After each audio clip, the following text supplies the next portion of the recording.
Hello there everyone, and welcome back to the channel for another Star Wars news update video.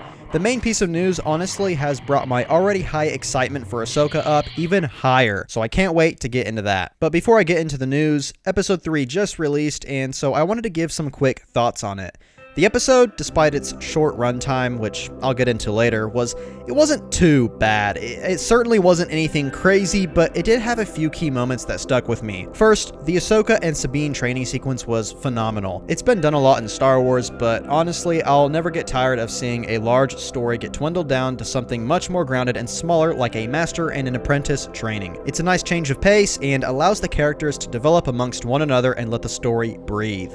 I think my second favorite scene from this episode, while it was kind of small, was the Purrgil sequence. It had a nice contrast of tone, because while we have this chaotic and intense starfighter chase going on, everything got to slow down a bit, and once again, it allowed for the show to breathe.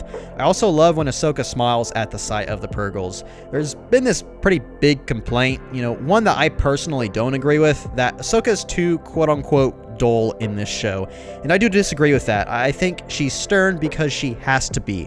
It makes sense, and actually reminds me of Qui-Gon Jinn and the Phantom Menace in a lot of ways. She has a lot of weight on her shoulders, and there is a lot on the line. But with this scene, we do get a key moment that shows that Ahsoka still has that part of her character within her. The episode was fairly short, and I was a bit disappointed by that runtime. I feel like the starfighter battle was stretched out a little bit too much, and we should have progressed further in the story in this episode. And while it wasn't considered a filler episode, at least to the extent of the Mandalorian filler episodes, it does feel like this episode could have been shaved down some and merged with episode 4, as this episode was basically some training sequences and a starfighter battle that led to this forestry planet, which seems to be where the lightsaber battle between Shin, Sabine, Ahsoka, and Merrick will take place. And episode 4 is going to be about 40 minutes long, which was recently leaked, so there's also that to go off of. Alright, so now let's get into some major news. To start, we had a bit of a controversy and some chaos that occurred. This is because the viewership numbers released for the premiere episode of Ahsoka, but we ended up getting two completely different numbers from two different sources. And one of these sources was actually Lucasfilm themselves, which was in a response to the controversy and drama that the original report caused. Samba TV reported that the premiere episode of Ahsoka was watched by 1.2 million households, and this sent the Star Wars fandom into a complete panic. To compare, previous Samba numbers had The Mandalorian Season 3 premiere at 1.6 million viewers, and Kenobi, which was the most watched Disney Plus show ever, had 2.14 million, which is nearly double what was reported for Ahsoka. Obviously, this isn't too good of a look for the show and the Star Wars franchise as a whole, and caused many people to debate and argue whether this is a sign Star Wars as a brand is failing or not. My initial thought was that these numbers are shocking to me, as I thought Ahsoka would have had a lot more hype going into it. But then, the very next day, Lucasfilm struck back and released their official numbers for the Ahsoka premiere. This is clearly in response to the controversial report, because to my knowledge, this is the only time Disney Plus numbers have been officially released for any product on the platform. So Star Wars thanked their fans for watching the show and confirmed that the first episode of Ahsoka brought in 14 million views. This obviously is a much different story than what Samba reported, but this isn't the fault of Samba necessarily, as their numbers are filtered pretty heavily through various reasons, including the numbers only being tracked on certain TVs, so people like me who watch everything on PC, or others who watch it on tablets or their phones, and of course those many TVs that aren't tracked by Samba, they're not included in their number. However, it is wrong of them to report these numbers as if they are the definite final amount. It causes a lot of confusion, and as we saw from this week in the fandom, a lot of chaos and certified Star Wars meltdowns. But it's nice to get an official number, and it seems like one Lucasfilm is proud of. After doing some research, this 14 million number seems to be fairly decent.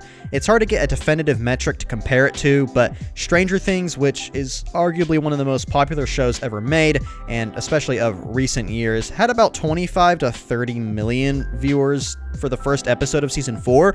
Please keep in mind that this is a very rough estimate based on streaming time data that we have, which is very different than just the actual views itself. But 14 million, in my opinion, is fairly good, and I do believe if the show continues to get better and better, more people will become invested in it, and word of mouth would hopefully bring in more people to watch. And now let's get into some news that has me ecstatic.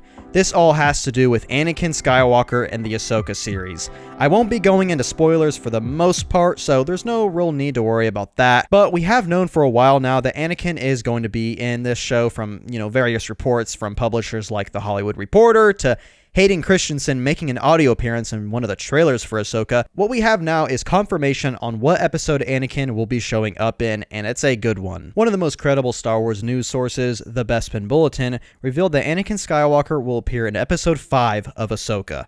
The great thing about this, besides of course the fact that we're getting Hayden Christensen back again, is that this episode is directed by Dave Filoni. So because of this, many fans were already speculating that this is when Anakin would show up, but it is nice to get that confirmation.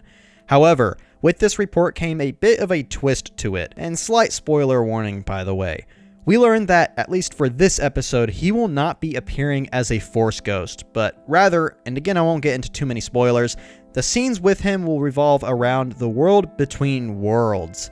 My assumption is that this will play a critical role in Ahsoka's arc, at least that's what I hope. It can be very easy for them to throw Anakin in there for no reason other than blatant fan service that doesn't serve much purpose to the story and characters, so a big theory I have had is that Ahsoka would be holding on too much onto the past, especially with Anakin, and so she goes into the world between worlds in an attempt to create an alternate reality where Anakin never turned.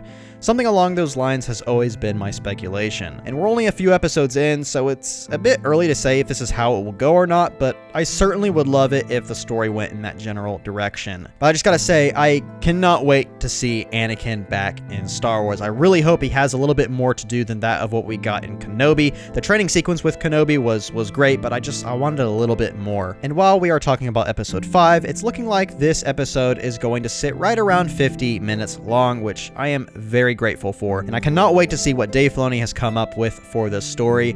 Remember, he said making Ahsoka was almost like a religious event, or something along those lines, which at first made me laugh, but I do understand where he is coming from. He's come a long way from animation, and so far I think he's doing a pretty good job of creating this vast story within what I consider to be the greatest franchise ever made. So while episode 3 was a bit dull and not a whole lot of story progression occurred, it's not really keeping me from being extremely hyped for the coming weeks when the next episodes of Ahsoka release. I cannot wait to see this epic lightsaber battle in episode 4, which seems to be leading into another fantastic episode with Anakin Skywalker. So thank you guys so much for watching this news update video, and I hope you did enjoy it. Please be sure and leave a like on the video as it really helps out the channel a lot.